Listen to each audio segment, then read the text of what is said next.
السلام علیکم ورحمۃ اللہ وبرکاتہ۔ الحمدللہ رب العالمین والعاقبۃ للمتقین والصلاة والسلام علی اشرف الانبیاء والمرسلین۔ قال النبی صلی اللہ علیہ وسلم من سلک طریقا یلتمس فیہ علما سہل اللہ لہ طریقا الی الجنہ، رواہ الترمذی۔ حاضرین گرامی قدر، آج کا یہ موقر پروگرام، جس میں دو انتہائی اہم خطاب اور تقریر سننے کے لیے آپ تشریف لائے ہیں، اس بیچ میں چند لمحوں کے لیے میں آپ کے روبرو ہوا۔ کوئی خاص موضوع میں اس وقت لے کر آپ کے روبرو نہیں ہوں، بس یہ جو مجلسیں ہیں، یہ جو مناسبتیں ہیں، جس میں ہمیں کچھ لمحے مل جاتے ہیں اللہ و رسول کی بات سننے کے اور کچھ اپنے علماء سے استفادے کے، یہ اللہ کی نعمت ہیں۔ آپ یقین جانیے کہ یہ اللہ کی نعمت ہے اور یہ بہت بڑی سعادت ہے کہ آج اس گئے گزرے دور میں، جب کہ ہر آدمی بہت مصروف ہے، بہت ہی زیادہ الجھا ہوا اور بہت ہی زیادہ مسائل میں گرفتار ہے، آپ اپنے چند لمحے نکال کر اس خوبصورت اور اس نیک ترین مجلس میں پہنچتے ہیں اور اپنے ایمان کی تازگی کا سامان کرتے ہیں۔ میرے بھائیوں، آج علم کو حاصل کرنے کا یہ بہت ہی مؤثر ترین ذریعہ ہے، اور آپ یہ جان لیجئے کہ جب تک آپ کے اندر علم دین کا نہیں آئے گا، جب تک آپ علم سے روشناس نہیں ہوں گے، آپ ایک اچھے مسلمان نہیں بن سکتے۔ ایک اچھا مسلمان بننے کے لیے، ایک آئیڈیل مسلمان بننے کے لیے سب سے پہلے علم ضروری ہے، اور یہ علم ہمارے اندر نکھار لے کر کے آتا ہے، یہ علم ہمارے اندر ایمان و عمل کی خوبصورتی لے کر کے آتا ہے۔ اللہ کے نبی صلی اللہ علیہ وسلم کی ایک حدیث میں نے آپ کے گوش گزار کی ہے۔ اللہ کے نبی نے فرمایا کہ جو علم کو حاصل کرنے کے لیے کوئی راستہ چلتا ہے، کوئی سفر طے کرتا ہے، کوئی مسافت طے کرتا ہے، تو اللہ تعالیٰ اتنی مسافت جنت کی طرف اس کا طے کرا دیتا ہے۔ یہ میں ایک فضیلت کی حدیث بتا رہا ہوں ان مجلسوں کی، ورنہ ان مجلسوں کے فضائل میں بے شمار احادیث ہیں، بے شمار روایات ہیں، اور سلف کا طریقہ ہے کہ اسی طرح سے حلقے وہ بنایا کرتے تھے اور دین کا علم حاصل کیا کرتے تھے۔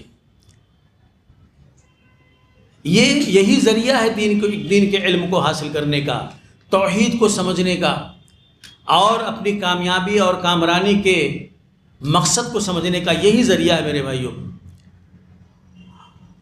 یہاں سے علم حاصل کرنے کے بعد، علم کی روشنی اور علم کا نور لینے کے بعد، آپ اس کو دوسروں تک پہنچا سکتے ہیں، اور آپ کے ذریعے سے دوسروں کو ہدایت مل سکتی ہے۔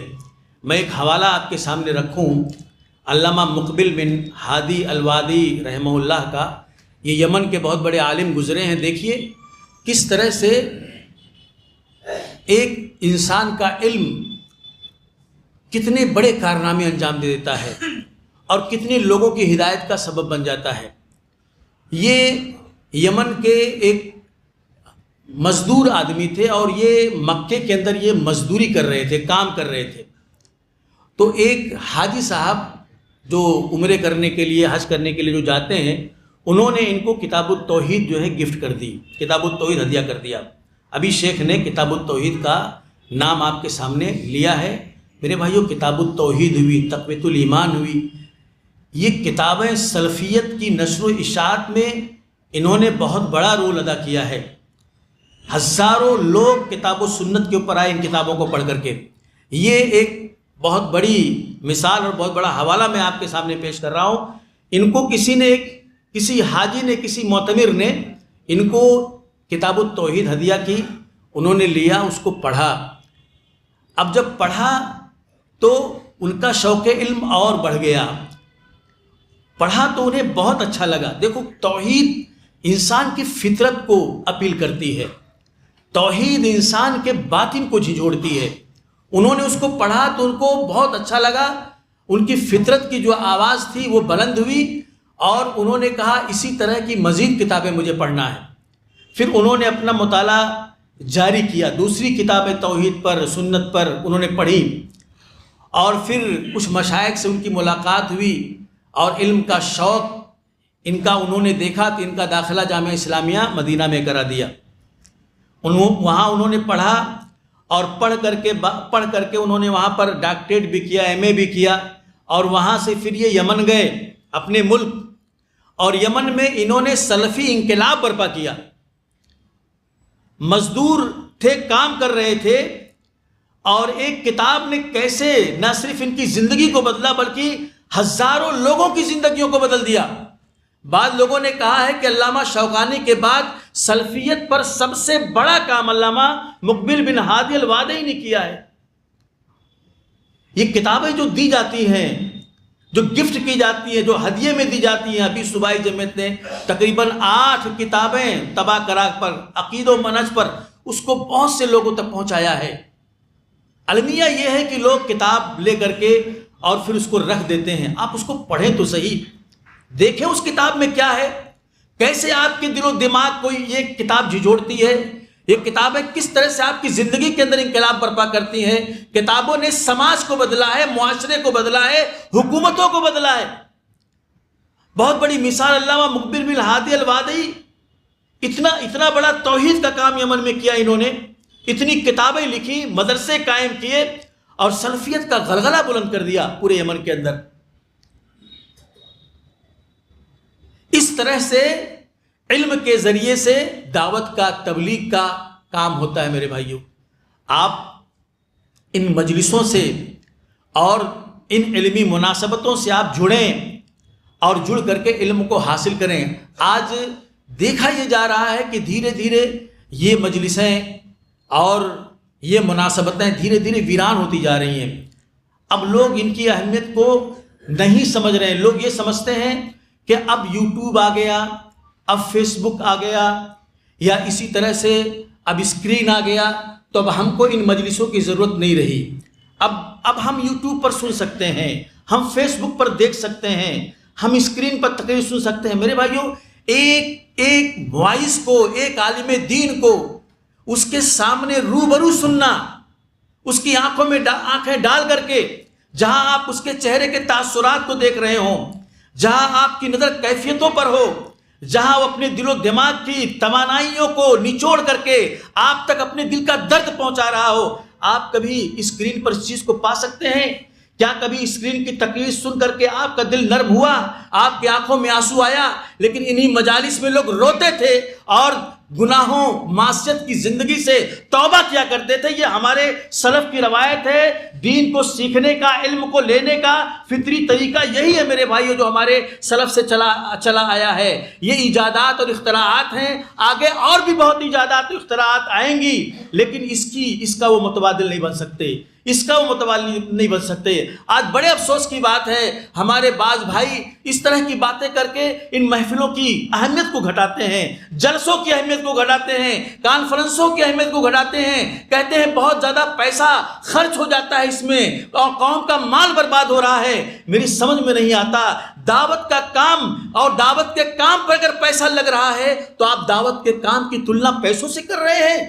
دعوت کے کام کا یہ متبادل یہ کمپیئر کیا جا سکتا ہے پیسے سے؟ اللہ کے دین کی دعوت کے لیے کتنا بھی پیسہ خرچ ہو جائے، اللہ کے نبی نے کہا کہ علی، ایک آدمی تمہاری دعوت پر ایمان لے آئے یہ 100 سرخ اونٹوں سے بہتر ہے. ایک آدمی، ایک حدیث رسول آپ کے دل کو جھنجھوڑ دے، آپ کے دل و دماغ کے اندر ہدایت کا نور پیدا کر دے، اس سے بڑا کام اور کیا ہو سکتا ہے؟ ایک آدمی کی ہدایت کی قیمت آپ کیا سمجھتے ہیں؟ اس کو پیسے سے آپ تولیں گے؟ اللہ تعالیٰ اگر کسی کو جہنم میں داخل کر دے تو کیا آپ زمین و آسمان کا خزانہ دے کر کے اس کو جہنم سے آزاد کرایا جا سکتا ہے؟ میرے بھائیو، ہدایت کی قیمت یہ پیسے نہیں ہے، مال نہیں ہے۔ ان دعوت کے ان مناسبتوں کو کی تلنا پیسوں سے اللہ کے لیے نہ کیجیے، خدا را نہ کیجیے، یہ اللہ کے دین کی توہین ہے۔ ومن احسن قولا ممن دعا الی اللہ، اس سے اچھا کون ہو سکتا ہے جو اللہ کے دین کی طرف لوگوں کو بلائے؟ تو میں کہہ ہی رہا تھا، یہ جو مناسبتیں ہیں علمی دینی، ان کی اہمیت کو سمجھو، آپ ان کو آباد کرو، آپ ان کو آباد کرو، لوگوں کو لاؤ۔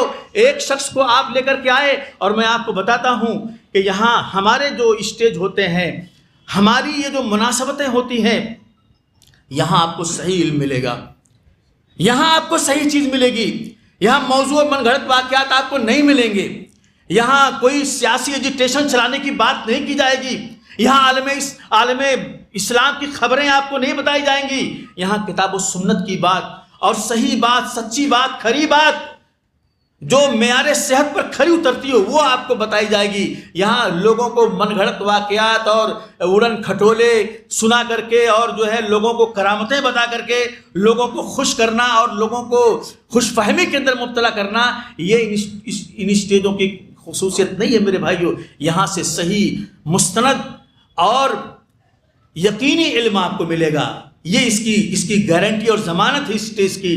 ہمارے جو علماء ہوتے ہیں وہ صحیح چیزیں آپ تک پہنچاتے ہیں، آپ تک فراہم کرتے ہیں۔ تو میرا وقت ختم ہوا، اللہ سے دعا گو ہوں کہ اللہ تعالی ہمیں دین کی ان مجلسوں محفلوں کی اہمیت کو سمجھنے، اس کی قدر و قیمت کو سمجھنے، اس سے جڑنے اور اس سے زیادہ استفادہ کرنے کی توفیق عطا فرمائے۔